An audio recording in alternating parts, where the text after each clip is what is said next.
Hello friends, welcome to this video lesson. Today we are going to discuss another important topic of your online course. The title of today's discussion is Education as a Key Area of a Public Policy. Before starting our discussion, let me to introduce myself. I, Dr. Niradhar, Associate Professor, School of Education, Indira Gandhi National Open University. Welcome you all to this video lesson. Friends, as you know, presently we are in the third week of your online course. Course title, as you know, that is BES 122 Contemporary Indian Education. And in the third week, you are pursuing presently the third unit or the third module of your online course. And the title of this module is Education and Policies. In this module, three important lessons are there. First lesson is constitutional provision of education in India. What are the different constitutional provisions are there in India, and how the constitutional provisions are related to education. How the constitutional provisions speaks and says about for the educational development of the citizen of this country. So, this is the first lesson from this module. You have already studied, watched this video lesson, and you have also gone through the content. And the second lesson, that is education as a key area of a public policy. We are just going to discuss this lesson in this video, that is education is a key area of public policy. So, how education is a focused area, as an important area for establishing and for preparing for developing public policy. Okay, so that we will be discussing. And the next lesson from this module, that is schemes of education. So, what are the different schemes, what are the different projects, what are the different policies that are being developed for implementing, you can say, constitutional obligations, for implementing constitutional provisions which is related to education. That also we will be discussing further. So, now friends, let us focus upon the second lesson, that is education as a key area of a public policy. Let me to focus upon some of the important learning outcomes from this video lesson. After going through this video and the e-content which is given in the module, particularly in the third module about education and policies, you will be able to justify the need and relevance of education as a key area for framing public policies. Then further you will be able to explain the issues and challenges of implementation of educational policies in India, and you will be able to understand the need of feedbacks and research for policy analysis and planning. So, these are the three important learning outcomes that you will be dealing with, that you will be experiencing relating to the learning outcomes, the content point that you will be experiencing. And I am very much hopeful that after going through this video lesson and the party content from this module, definitely we will be achieving these learning outcomes. Now, let me to focus upon the very need and relevance of education as a key area of public policy. So, when a public policy is developed, so how education works as a key area, or what is the need and relevance of education when we are preparing certain public policy so far as development of education of the country is concerned, so far as providing education to the citizens of the country is concerned. Now, let me to focus upon some of the important aspects, important points about the need and relevance. That is, the development of a country depends upon the public policies what the country has established and implemented. Okay. So, you see, it may be related to education, it may be related to health sector, it may be related to defense, media and other public relations sectors also. So, how we implement the constitutional provisions relating to any aspect, relating to any matter. we implement it through different types of schemes, through different types of policies, through different types of projects. Okay. So, our aim is to implement the constitutional provisions and to provide benefits to the beneficiaries, benefits to the, you can say, the country people who are really need of such type of benefits. So, that is why how to give the benefits, that is why we have to prepare a plan, we have to prepare a certain scheme and we have to implement that scheme. We will be discussing further, taking certain examples just like Right to Education Act and other types of schemes, also other types of act and policies also. Further, education cannot be separated from other sectors of development in the country. It has a direct link with health, social services, defense, media and public relations, trade and industry, etc. Now tell me whether education as a subject, education as a aspect in our constitution, whether it can be conceptualized separately? No, it cannot be conceptualized in a very isolated manner or in a very separate way. Rather, education is somehow linked with, related with the other sector, other areas of the development of this country. That is just like I have already mentioned here, health sector. So, health and education is interlinked with each other. So, when you will be educated, you will be conscious about your health requirements. You will get awareness about your health. So, that is why here health and education is linked with each other. Then social services. Social services is also directly linked with education. The much education you will get when you will be educated and when you will be involve yourself in many educational discourses, you will get more and more knowledge, you will get more understanding and definitely that will help you for involving yourself in many social services and many social beneficiary works. Then defense, education and defense is also related with each other. The development of education directly linked with the development of science and technology, and when science and technology will develop, then definitely all sectors, it may be agriculture, it may be defense, it may be other sectors also simultaneously that will also develop. So, that is why education is directly linked with the defense system also. Then media and public relation. So, how you communicate, how you deal to the public on different issues and how to deal the media also.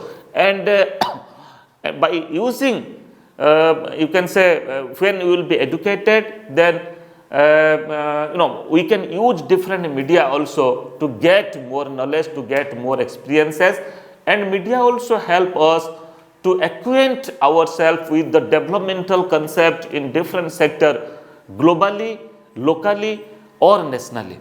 So, that and trade and industry is definitely related with education.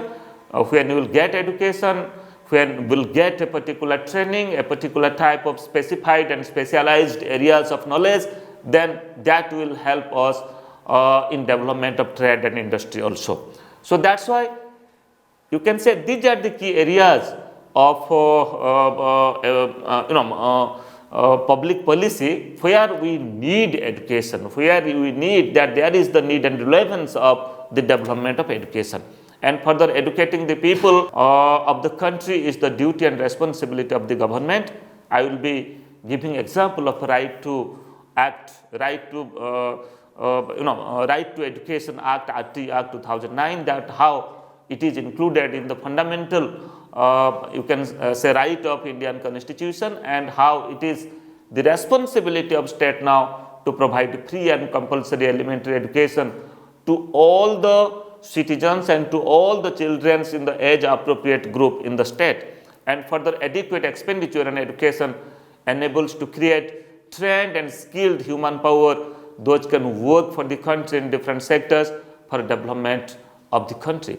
So, these are the certain need and relevance of education as a key area of a public policy. So, when we develop, when we prepare a public policy, we cannot do it by isolating education. So, education is a key area here.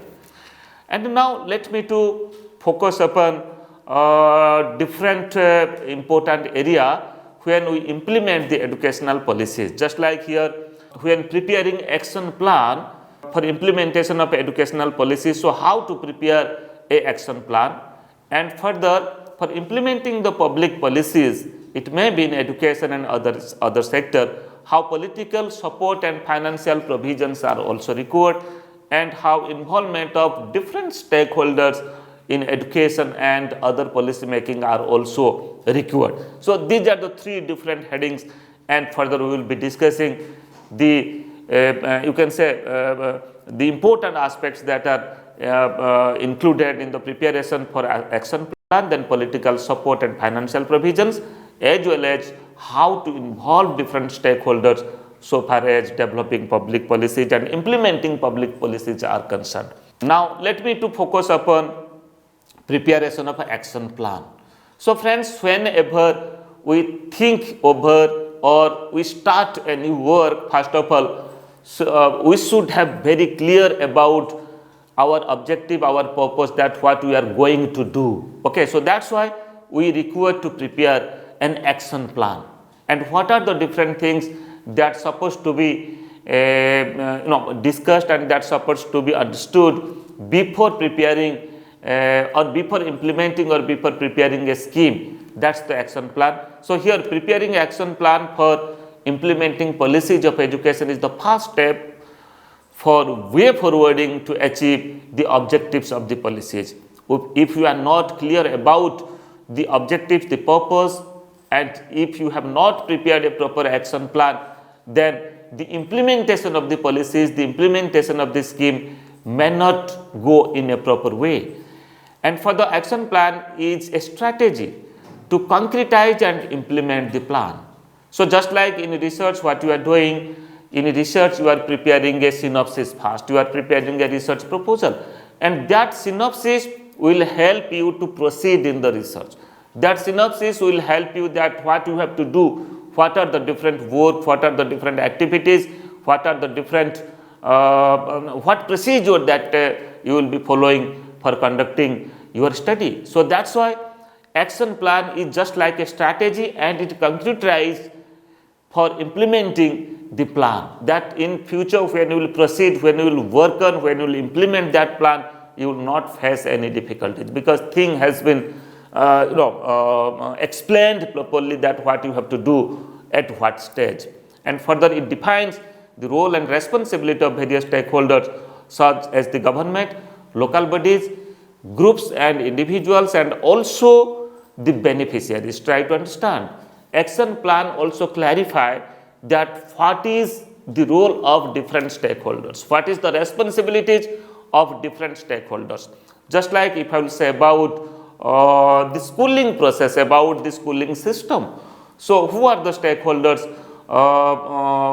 who involved in the schooling system?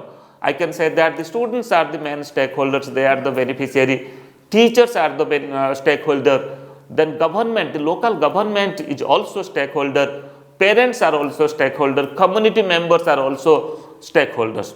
So unless we clarify what is the role of the local bodies, what is the role of the parents and the community members, what is the role of the students, what is the role of different social organizations, then we cannot get success in schooling system. So that's why action plan also clarify that what responsibility is given to what stakeholders. When I will discuss Right to Education Act, then clearly I will discuss that what responsibility with the community, with the parents and with the students and with the local government also.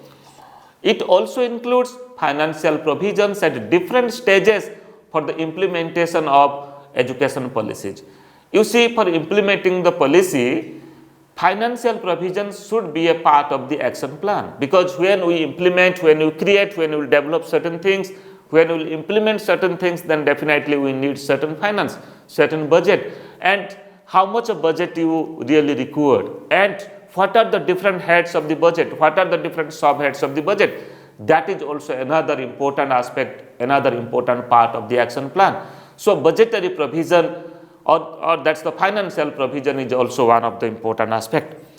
Next, an example of preparation of action plan. Now let me to focus upon how you will prepare the action plan, what are the different things should be included in the action plan with certain example. For achieving the goal of universalization of elementary education in India, the Right to Education Act came in practice from 1st April 2010. So here the Right to Education Act, for implementing the Right to Education Act, if you go through the documents of RT Act, you will find that a detailed plan is given in the Right to Education Act. A detailed plan is given that what is the responsibility lies with the community member, with the parents, with the teachers, with the local government, as well as with the, you can say, the overall, the planners, the educational administrators who prepare the curriculum and who transact the curriculum. So that's why a detailed action plan and implementation strategy was then prepared to execute the act. And if you go through, you will find that the act has operationally defined different parts and sub-parts of the act and finalized the role and functions of the stakeholders. So what are the role and functions of different stakeholders are there? It also provided the deadline for achieving some of the goal of the act, that by which time, by which period, the goal, or you can say the very aim, will be achieved by a scheme. So that should be reflected in the action plan. And particularly, if I will focus upon the detailed plan of Right to Education Act, it addresses the issues such as ensuring ratio of students and teacher at the classroom. So as per the RT Act, what ratio of teacher and students should be there? Okay. So at the primary stage or at the elementary stage, what should be the ratio? The ratio is defined that it should be 1:30 and 1:35, 1:30 at the primary and 1:35 at the elementary. So here you see, this is the part of the action plan, and now to for implementing this plan, we have to provide such facilities, we have to provide, or we have to develop that resources in the school. We can appoint more teachers, and we have to find out that what is the number of students in a school, then accordingly how many teachers are there. Whether as per the act, as it is a fundamental right now, as per the act, as per the fundamental right, whether the adequate or the defined ratio is getting maintained or not, whether the class is overcrowded, and if the class is overcrowded, then new teachers should be appointed in the school, so that the RTE regulations, the RTE Act recommendations should be achieved. And further, training of the teachers. RTE Act says that quality education will be given to the elementary school students. So for providing quality instruction, quality education, teachers training is one of the very important aspects. Unless the teachers are not trained, they cannot implement the curriculum in a proper way. They cannot provide quality education to the students. So that's why training of the teacher is another important aspect. Then in action plan, it should be mentioned that whether the trainers are properly trained or not, teachers are properly trained or not, and quality educations are imparted or not. Then providing quality education, I have already said, making teaching child friendly. So whether we are implementing the curriculum in a very child friendly manner or not, whether the child or whether the students are getting the benefits of whatever we are doing, whatever teaching learning process is going on in the schools or not. Then further addressing the issues of dropouts in the schools. So how to address the issues of dropouts, how to bring, or how to, you can say, attract the learners, the students to the school campus. If they are not coming, if they are involved in any other activities, any other work, it may be it may be agriculture, it may be other types of world of work. So how to motivate them, how to you can say target them to bring them to the mainstream of the schooling system. So that is also another important aspect, and the strategies should be involved, should be included in the action plan. Then the other important points that can be included in the action plan, just like ensuring participation of the community in the schools. So how you ensure the participation of the community, because they have to prepare the school development plan. One SMC should be there in every school. So whether the members of the SMCs are working properly or not, so that also be a part of action plan. Protecting security and rights of the children, whether the children are getting security or not. In the Right to Education Act, this has been mentioned that NCPCR and SCPCR should be there. National Council of Protection of Child Rights and State Council of Protection of Child Rights should be there as per Right to Education Act, and any issues related to security of the child will be dealt by the SCPCR, or if it is the national level, then NCPCR. So that should also be included in the action plan for proper implementation of any scheme. Here I am just putting example of Right to Education Act. Then making awareness program and training to the stakeholders, whether proper training is providing to the SMC members or not, because the SMC members will further develop the school development plan. That's the SDP, that's called as the SDP, that speaks about that what is the present situation, present status of the school, and what are the new things the school is requiring for its development. Then feedback and reviewing the act at different stages. So time to time for quality, for assuring quality, feedback studies should be taken, whether the scheme is working properly or not, whether the beneficiaries are getting real benefits or not, and what are the different difficulties that are faced in implementing that policy or that act is there, and accordingly you can just modify accordingly. You can say certain modification and certain changes can be made in implementing the scheme and the policies. Then highlighting different aspects of its implementation. So how it is getting implemented and what are the different things yet there is the need to do. And now let me to focus upon the another important aspect that is also somehow related with for proper implementation of the policies, just like political support and financial provision.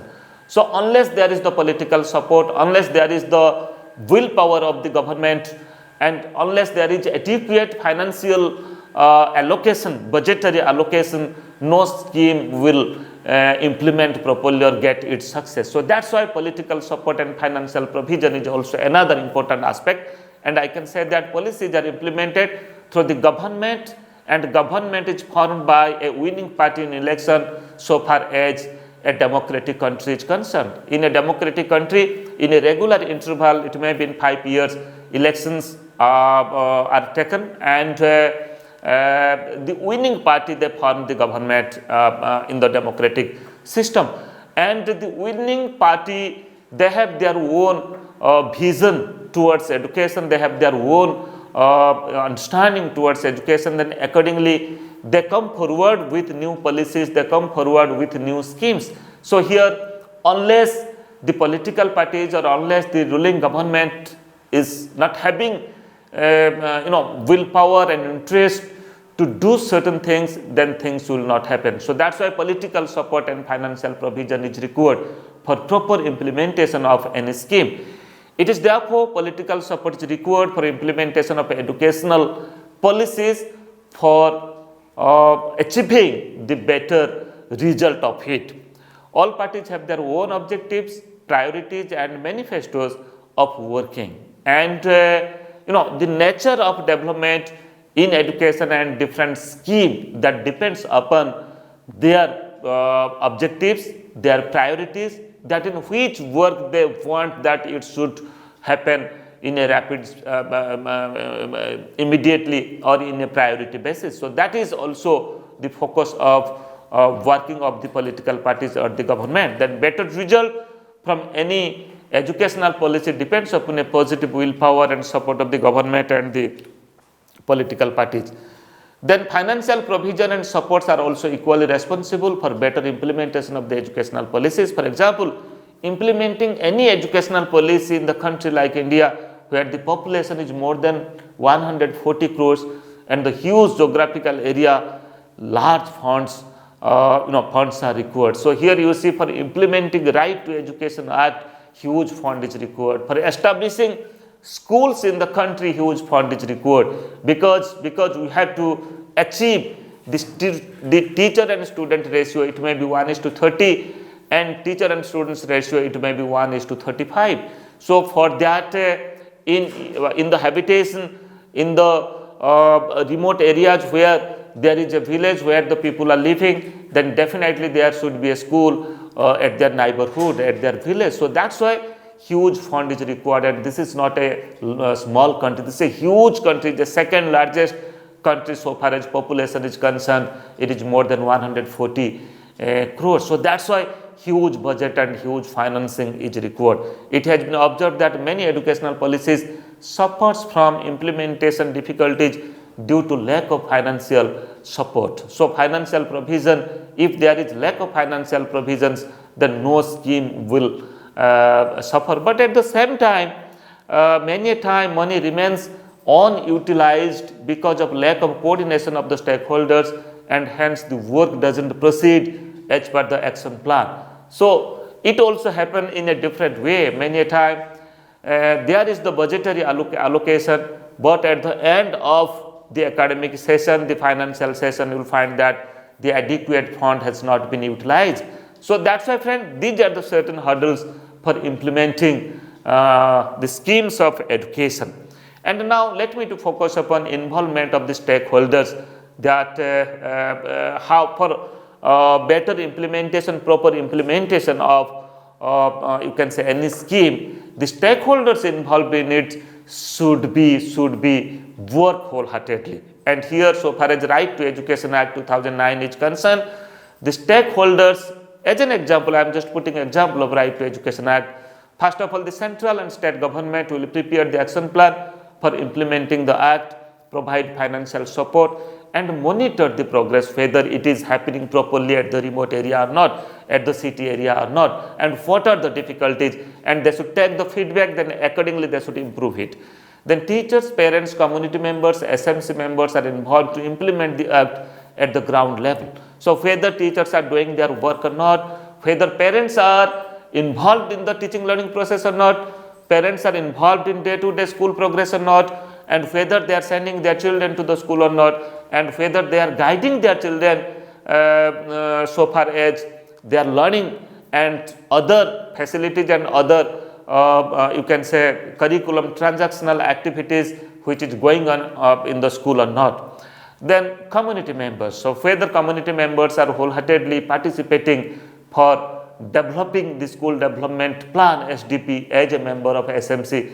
So how community is linked with, community is associated with the school is also another important aspect, and how the local government also working at the ground level. It may be at the panchayat level, whether the local government is going to the school, involving in the SMC and trying to understand the very difficulties, very problems of the school. Then accordingly whether they are helping for solving those problems or not.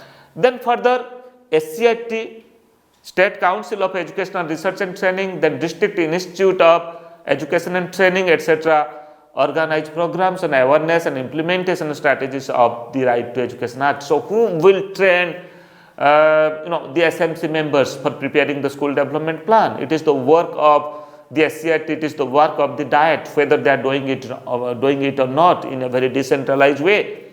Then the district educational and general administration, local government like Gram Panchayat, Panchayat Samiti, etc., are also involved to ensure implementation of this act. Students as the main stakeholders, whether they are getting the benefits of it or not, whether they are getting quality elementary education or not. So friends, involvement of stakeholders is also required, is very much important for the success of any scheme, as here we have discussed, taking the example of Right to Education Act 2009. Now another important aspect is research for policy analysis and planning. So whether there is the need of any policy, any research for policy analysis and planning or not. The purpose of conducting research for policy analysis and planning are just like to study the need assessment for planning and formulating policies in education or any other area, to study the provisions of existing policies and their implications to the society, and to compare and analyze the earlier policies existed in the same area and the necessary changes required for new policies, and to study similar types of policies function across the world and their implications to the society. So here friends, try to understand there is the need to do a survey, there is the need to do a monitoring activity, that may be a type of research, and there is the need to do a research whether this scheme is properly functioning or not, and what are the different loopholes are there, then how to solve the difficulties. Then the other purpose of conducting research for policy analysis and planning are just like to study the strength, weaknesses, opportunities and threats. That's called as SWOT analysis, SWOT, SWOT analysis of existing policies. That what is the strength of this policy, what is the weakness of this policy, what is the opportunities and what are the threats. Then accordingly, how to solve the threats, how to you can say address the threats and address the weaknesses, and how to work with the strength and what are the opportunities. Then to suggest and prepare action plan for implementing the policies, to conduct midterm feedback and evaluation studies on implementation of the policies, and to evaluate education and other policies also. The policies should be evaluated by conducting a study, that may be a research for planning and policies and research for the proper implementation of any scheme. Then aim of research and policy analysis and planning, I may focus few aspects, just like the aim is to understand why there is the need for particular education policy, then discuss the aspect and stakeholders to be included in the policy, discuss basic provisions included in the educational policy, then to understand the implementation strategies of education policy and its planning, and understand reasons for the success or failure of the educational policy. Now let me to focus upon some of the practice question, and I think that you are at this moment to answer this question, just like justify the need and relevance of education as a key area of framing public policies, explain the issues and challenges of implementation of educational policies in India, and understand the need of feedback and researches for public analysis and planning. So friends, just to recapitulate, today in this lesson we have discussed about the educational policies and how to implement the educational policies, and how education work as a key role so far as public policies are concerned. We have discussed, taking the example of Right to Education Act, that how to involve the stakeholders, and why there is the need to conduct a research, and what is the need and relevance of you can say doing the research so far as a proper implementation of a scheme is concerned. And in our next session we will be discussing other aspect of education and policies. Thank you.